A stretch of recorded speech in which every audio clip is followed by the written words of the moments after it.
Hello दोस्तों, स्वागत है एक और नए वीडियो में जिसमें हम देखेंगे कि बिहार एसआई यानी कि बिहार में दरोगा के लिए जो 2025 में वैकेंसी निकाली गई है, जिसमें टोटल 1799 पोस्ट होने वाला है और ऑल इंडिया लेवल पर वैकेंसी निकाली गई है। उसके लिए ऑनलाइन आवेदन कैसे करें देखेंगे हम आज इन्हीं का प्रोसेस। तो वीडियो के एंड तक बने रहें। और अगर आप अभी तक हमारे इस चैनल को सब्सक्राइब नहीं किए हैं तो प्लीज़ हमारे चैनल को जरूर सब्सक्राइब कर लें। तो चलिए शुरू करते हैं। सबसे पहले हम गूगल क्रोम पे bpssc.bihar.gov.in टैप करके सर्च कर लेंगे तो यहाँ बिहार पुलिस सब ऑर्डिनेट सर्विस कमीशन का जो ऑफिशियल वेबसाइट है इसके होम पेज पे आ जाएंगे।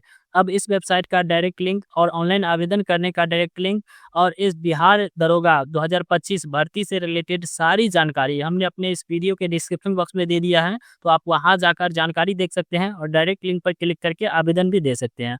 अब इस वेबसाइट के होम पेज पे आते हैं तो यहाँ देखिए कि पहले नंबर में 25/9/2025 को जो डेट में प्रकाशित किया गया है, यहाँ पे देखिए कि application link reference advertisement number 05/2025 apply online for the post of police sub inspector SI के लिए जो यहाँ पे लिंक जारी किया गया है, इस लिंक पे क्लिक करेंगे। इस पे क्लिक करते हैं तो यहाँ पे एक न्यू पेज खुल के आता है। बिहार पुलिस सब ऑर्डिनेट सर्विस कमीशन का जो एसआई के लिए बनाया गया पेज है, इसके होम पेज पे आ जाते हैं। अब यहाँ इसके होम पेज पे आते हैं तो इसमें आवेदन करने के लिए सबसे पहले आपको रजिस्ट्रेशन करनी होगी। तो यहाँ पे रजिस्ट्रेशन का ऑप्शन दिया गया है। अब इसका फुल एडवर्टाइजमेंट देखना चाहते हैं, नोटिफिकेशन देखना चाहते हैं तो यहाँ देखिए कि दूसरे कॉलम में एडवर्टाइजमेंट का जो ऑप्शन दिया गया है, इस पर क्लिक करेंगे। इस पर क्लिक करते हैं तो यहाँ 16 पेज का एक पीडीएफ खुल के आता है। अब इस पीडीएफ में इस वैकेंसी से जुड़ी सारी जानकारी दिया गया है। जैसे यहाँ पे आवेदन की अंतिम तिथि दी गई है। यहाँ पे देखिए कि जो भी जैसे पुलिस अवर निरीक्षण, पुलिस सब इंस्पेक्टर लेवल वेतन बताया गया है, रिक्तियों की संख्या बताई गई है और भी सारी जानकारी दी गई है। आप इसे पूरी तरह से पढ़ लेंगे। उसके बाद आवेदन करने के लिए सबसे पहले आपको रजिस्ट्रेशन करनी होगी। तो यहाँ रजिस्ट्रेशन पे क्लिक करेंगे। इस पे क्लिक करते हैं तो यहाँ पे इंस्ट्रक्शन खुल के आता है, आप इसे पढ़ सकते हैं, वरना स्क्रॉल करके नीचे आएंगे और यहाँ डिक्लेरेशन को टिक करेंगे और यहाँ proceed to registration and payment पे क्लिक करेंगे। इस पे क्लिक करते हैं तो यहाँ पे एप्लीकेशन डिटेल्स फिल करने के लिए आएगा। यहाँ पे एप्लीकेंट का फुल नेम फिल करेंगे। सबसे पहले यहाँ पे फर्स्ट नेम फिल करेंगे। जैसे किसी का नाम राहुल है और कुमार है तो कुछ इस प्रकार से कुमार, और यादव है तो यादव, कुछ इस प्रकार से फिल करेंगे। अगर किसी का नाम राहुल यादव ही है तो यहाँ पे कुमार नहीं है तो मिडिल नेम को आप खाली भी छोड़ सकते हैं, इसको ऐसे ही रहने देंगे।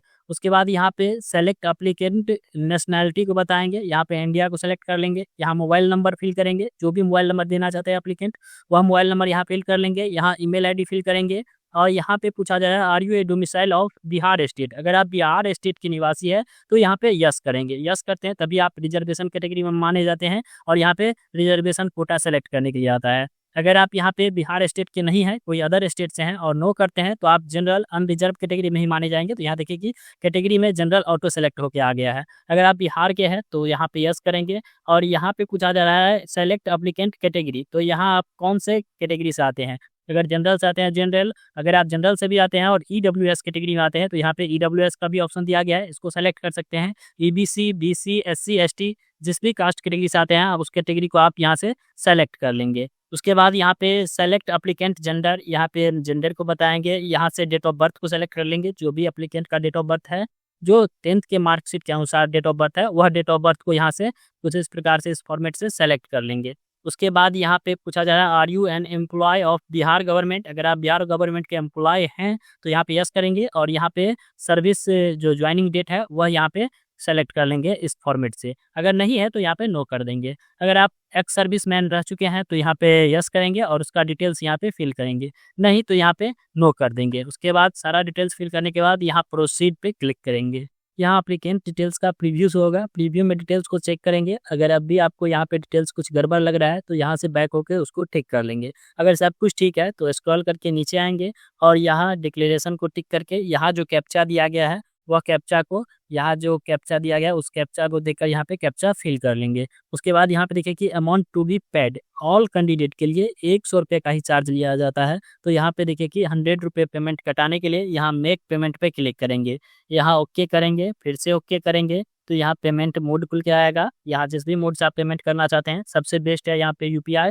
तो यूपीआई को यहाँ से सेलेक्ट कर लेंगे, यूपीआई क्यूआर को सेलेक्ट करेंगे और यहाँ पे नाउ पे क्लिक कर देंगे। जैसे ही पे नाउ पे क्लिक करते हैं तो यहाँ पे एक क्यूआर कोड खुल के आता है। अब इस क्यूआर कोड को किसी भी आप फोन पे, गूगल पे या फिर पेटीएम वगैरह सबसे स्कैन करके, किसी भी क्यूआर पेमेंट से स्कैन करके इस पेमेंट को पे करेंगे। जैसे ही पेमेंट पे कर देते हैं और पेमेंट सक्सेसफुल हो जाता है, उसके बाद यहाँ पे आगे प्रोसेस बढ़ने के लिए आ जाएगा। यहाँ पे देखिए कि हम पेमेंट पे कर दिए हैं। जैसे ही पेमेंट सक्सेसफुल मेरा हो जाता है तो यह आगे पेज पे ले जाएगा। यहाँ हम थोड़ा वेट कर लेते हैं। यहाँ पेमेंट प्रोसेस में गया है। जैसे ही देखिए कि पेमेंट पे हो गया है तो यहाँ पे हमें एक रजिस्ट्रेशन नंबर भी मिल गया है। अब इस रजिस्ट्रेशन नंबर को नोट डाउन करके रख लेंगे। अब यहाँ से आप दो चीज़ कर सकते हैं। अगर आपको अब भी एप्लीकेशन में कुछ गड़बड़ लग रहा है तो यहाँ देखिए कि कैंसिल रजिस्ट्रेशन का जो ऑप्शन दिया गया है, इस पर क्लिक करके आप दोबारा आवेदन को कैंसिल करके आवेदन कर सकते हैं। अगर आपको सब कुछ ठीक लग रहा है तो यहाँ फॉर्म को आगे बढ़ाने के लिए proceed to fill application form पे क्लिक करेंगे। यहाँ ओके करेंगे। ओके करते हैं तो यहाँ पे फिर से कुछ इंस्ट्रक्शन खुल के आता है। आप यहाँ पे इंस्ट्रक्शन को पढ़ सकते हैं। उसके बाद यहाँ डिक्लेरेशन को टिक करके यहाँ proceed to fill application form पे क्लिक कर देंगे। इस पे क्लिक कर देते हैं तो यहाँ पे देखिए कि एप्लीकेशन डिटेल्स जो रजिस्ट्रेशन में दिए थे उसके अलावा यहाँ पे पोस्ट सेलेक्ट करने के लिए आता है। तो यहाँ पे सब इंस्पेक्टर एक ही पोस्ट है एसआई के लिए, तो यहाँ पे इसको सेलेक्ट कर लेंगे। उसके बाद यहाँ पे फादर नेम फिल करेंगे। फुल फादर नेम जो आपके सर्टिफिकेट के हिसाब से, मैट्रिकुलेशन का जो सर्टिफिकेट है उसके हिसाब से जो स्पेलिंग है फादर नेम का, वह फादर नेम यहाँ पे फिल करेंगे। यहाँ मदर नेम फिल करेंगे। स्क्रॉल करके नीचे आएंगे तो यहाँ मैरिटल स्टेटस को बताएंगे। अगर आप मैरिड है या डिवोर्स है या अनमैरिड है तो अनमैरिड को सेलेक्ट कर लेंगे। यहाँ सेलेक्ट आइडेंटिटी कार्ड टाइप में आप जो भी कार्ड एग्जामिनेशन में जो एंट्री के लिए आप कार्ड ले जाने वाले हैं आइडेंटिटी के लिए, उस कार्ड को यहाँ से सेलेक्ट कर लेंगे। जैसे आधार कार्ड को ले जाने वाले हैं या voter ID card, PAN card, passport, driving licence, ration card या बर्थ सर्टिफिकेट, तो आप यहाँ से कार्ड टाइप को सेलेक्ट कर लेंगे। अगर आधार कार्ड सेलेक्ट किया है तो यहाँ पे आधार नंबर फिल करेंगे। अगर कोई दूसरा कार्ड सेलेक्ट किया है तो दूसरा कार्ड को सेलेक्ट करके और उस कार्ड का नंबर यहाँ पे फिल करेंगे। उसके बाद यहाँ पे इंटर आइडेंटिफिकेशन मार्क में आप अपने शारीरिक चिन्ह को बताएंगे। जो एप्लीकेंट है उसका शारीरिक चिन्ह जो भी है तो कुछ इस प्रकार से यहाँ पे फिल कर लेंगे। यहाँ पे पूछा जा रहा है are you a words of freedom fighters. अगर आप फ्रीडम फाइटर्स के नाती पोता या जो है सो आप उनके पूर्वज, आपके पूर्वज फ्रीडम फाइटर्स थे तो यहाँ पे यस करेंगे और उसका डिटेल्स यहाँ पे फिल करेंगे, वरना यहाँ पे आप नो कर देंगे। उसके बाद यहाँ पे एजुकेशन क्वालिफिकेशन डिटेल्स मांगा जाएगा। यहाँ सबसे पहले आपको मैट्रिकुलेशन का डिटेल्स फिल करनी है। आप जिस भी बोर्ड से मैट्रिक किए हुए हैं, अगर बिहार बोर्ड से ही किए हुए हैं तो यहाँ पे कुछ इस प्रकार से फिल कर लेंगे। और यहाँ पे पासिंग सर्टिफिकेट नंबर, आपका जो सर्टिफिकेट होगा यानी मार्कशीट होगा उसके ऊपर फोटो, आपका जो मार्कशीट है उसमें जो फोटो रहता है उसके ऊपर जो सर्टिफिकेट नंबर होता है वह सर्टिफिकेट नंबर यहाँ पे फिल कर लेंगे। यहाँ पे सर्टिफिकेट इशू डेट, यह सर्टिफिकेट के सबसे नीचे में होता है तो वहाँ से सर्टिफिकेट कब इशू हुआ है इस फॉर्मेट से उस डेट को यहाँ से सेलेक्ट कर लेंगे। उसके बाद यहाँ पे ग्रेजुएशन का डिटेल्स फिल करेंगे। आप ग्रेजुएशन जिस भी यूनिवर्सिटी से किए हुए हैं या जिस भी इंस्टीट्यूट से किए हुए हैं तो कुछ इस प्रकार से आप अपने यूनिवर्सिटी या इंस्टीट्यूट का नेम फिल करेंगे। और यहाँ पे सर्टिफिकेट जो सर्टिफिकेट नंबर है वह सर्टिफिकेट नंबर फिल करेंगे और यहाँ से इशू डेट को सेलेक्ट कर लेंगे। कुछ इस प्रकार से आप इस फॉर्मेट से सर्टिफिकेट इशू डेट को सेलेक्ट कर सकते हैं। अगर आप पोस्ट ग्रेजुएशन पीजी किए हुए हैं तो यहाँ पे उसका डिटेल्स फिल करेंगे, वरना यह मैंडेटरी नहीं है। इसके जो शैक्षणिक योग्यता है यानी कि एसेंशियल क्वालिफिकेशन है वह ग्रेजुएशन ही है, तो आप यहाँ पे ग्रेजुएशन का डिटेल्स फिल करना मैंडेटरी है। यहाँ पे देखिए स्टार लगा हुआ है, यह मैंडेटरी है, आपको यह फिल करना ही होगा। आप अगर पोस्ट ग्रेजुएशन किए हुए हैं तो प्लस के लिए दे सकते हैं, वरना आप इसको खाली भी छोड़ सकते हैं। उसके बाद स्क्रॉल करके नीचे आएंगे, यहाँ एड्रेस डिटेल्स फिल करने के लिए आएगा। सबसे पहले परमानेंट एड्रेस फिल करेंगे। यहाँ पे हाउस फ्लाइट या प्लॉट नंबर, अगर आप अर्बन क्षेत्र से आते हैं, शहरी क्षेत्र से आते हैं तो यहाँ पे आप इसको आसानी से फिल कर लेंगे, वरना अगर आप ग्रामीण क्षेत्र से आते हैं तो यहाँ पे आप अपना वार्ड नंबर फिल कर सकते हैं या फिर एसओ करके कुछ इस प्रकार से सन ऑफ या केयर ऑफ करके यहाँ पे उसको फिल कर सकते हैं। अगर आपको हाउस नंबर पता है तो आप यहाँ पे फिल कर सकते हैं अगर आप ग्रामीण क्षेत्र से भी आते हैं तो।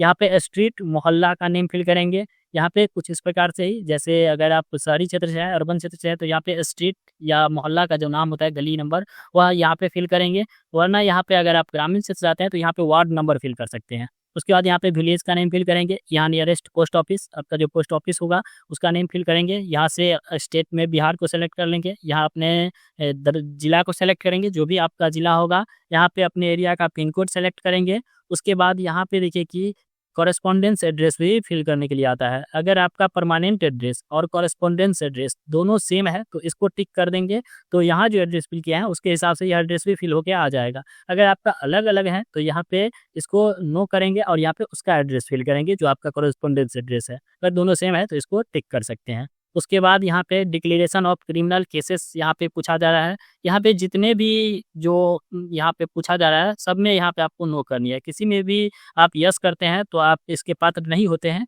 तो इसीलिए यहाँ पे आप नो ही करेंगे, क्योंकि अगर आपके ऊपर कोई भी क्रिमिनल केसेस या मुकदमा चल रहा है तो आप इस फॉर्म को नहीं भर सकते हैं, इसलिए यहाँ पे सब में नो ही करेंगे। उसके बाद यहाँ पे नीचे आते हैं तो अपलोड फोटो एंड सिग्नेचर का ऑप्शन खुल के आता है। यहाँ पे फोटो अपना आपका जो पासपोर्ट साइज का फोटो है कुछ इस प्रकार से, यहाँ पे देखिए कि दो जो ऑप्शन में टिक लगा हुआ है, इस प्रकार से आपको फोटो को अपलोड करनी है जेपीईजी फॉर्मेट में। यहाँ पे देखिए कि हाइट वेट दिया गया है 3.5 सेंटीमीटर और 4.5 सेंटीमीटर फोटोग्राफ होना चाहिए, जो कि आपका जो 2 महीने से कम के डेट में खींचा होना चाहिए, 2 महीने के अंदर का ही खींचा होना चाहिए। और यहाँ पे बताया गया कि शार्प फोकस होना चाहिए, क्लियर एंड गुड क्वालिटी होना चाहिए, यानी फोटो में जो है दोनों काम दिखना चाहिए।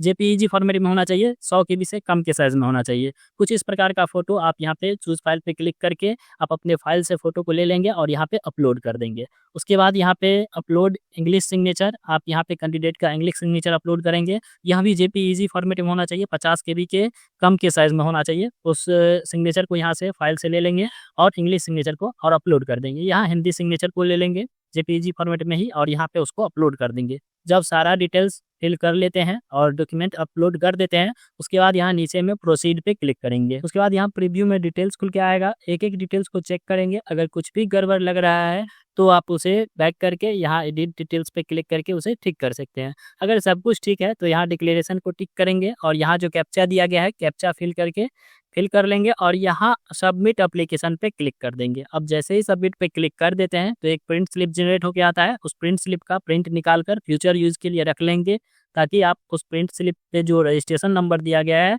उस रजिस्ट्रेशन नंबर से आप अपना एडमिट कार्ड निकाल कर एग्जाम में एंट्री ले सकें। तो दोस्तों इस प्रकार हम देखें कि बिहार दरोगा वैकेंसी 2025 के लिए ऑनलाइन आवेदन कैसे करें। अगर आपको यह वीडियो अच्छा लगा तो प्लीज़ लाइक करें और इसे भी अच्छा वीडियो लेकर आते हैं हम अपने इस चैनल पर, तो प्लीज़ हमारे चैनल को जरूर सब्सक्राइब कर लें।